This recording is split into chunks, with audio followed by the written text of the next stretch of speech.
deficit po ang gobyerno sa perang ito. This is not just an unfunded law. This is amount that is already certified and earmarked for PhilHealth. There is no reason, there is no explanation, there is no basis not to transfer this funding to PhilHealth. In fact, for this year, for 2026, the Syntax earmarked amount is 69.78 billion pesos.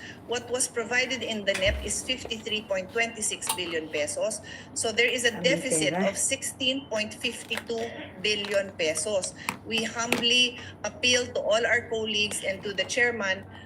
This is a formal amendment that I can make now or at the proper time, because I know the chairman is considering all of the amendments at this present time. But this 16.52 billion pesos is due by law for this year. And as I said, the total amount for the past 4 years is 100. Election from 2019 to 2025 is the amount of 106.